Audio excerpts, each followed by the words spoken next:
In 2020, we began a really thorough process that was focused around guiding the orchestra from its 90th season all the way to its 100th season. Opus is a musical term. It's an Italian word that means work. So it's quite literally the 100th work. So it sort of fit perfectly for us because that strategic plan not only outlined a plan to our 100th anniversary, but it was the work we needed to undertake between now and then. We wanted to create this set of goals that constantly grew with us. That's really where we're going to lean into these next 5 years, is how do we make sure music is front and center in our community, and it's about making the community a better place to live.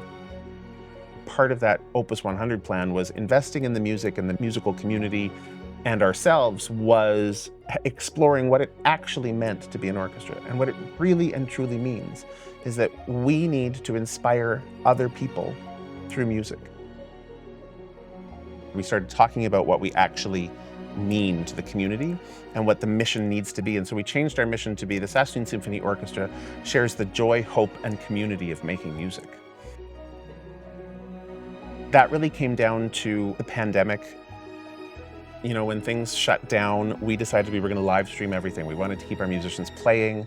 We wanted to stay connected to our organization and our audience and our patrons. And what happened was we learned so much about ourselves. We learned so much about what we meant beyond simply buy your ticket, sit in your seat. We learned that people needed the sense of belonging. People needed an opportunity to fall in love with music they didn't know before. People deserved the right to experience and enjoy complex music at all its levels. We are a catalyst for music in our community. That really allowed us to live out a much fuller version of our organization. The arts is this wonderful, magical place where the inputs are different and the outputs are different than most businesses. To achieve all of the goals that we sort of set out for these 10 years, what we need, particularly in Saskatchewan right now, is a major investment in the arts. We're seeing for far too long that both public and private investment in the arts hasn't grown in the way that it needs to. Without it, we are bound to create a society that is unhappy. The world is a challenging place, and without opportunity for people to experience live arts, to connect with their culture, to connect with other people's cultures, we are not going to create a place where anyone wants to live. We needed to do something to put the audience first in all of our programming.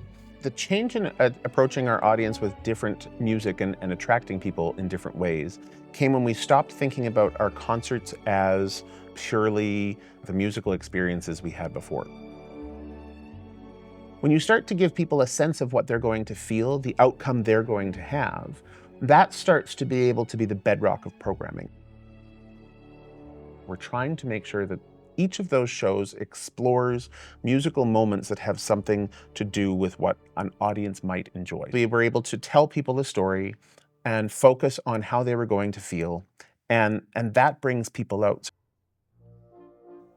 I often think about the amazing opportunities so that when the lights go out after it's dark, the audience sits there and experiences an orchestra. And I've said many times in my career, there's nothing more exhilarating than an orchestra in full flight. There is nothing like feeling it, hearing it together in a room and experiencing how that sound, that vibration literally changes us. Our hearts synchronize in a room when you're watching a symphony. Your breathing synchronizes with everyone in the room. And even though you're having this amazing collective experience, it's deeply personal to you.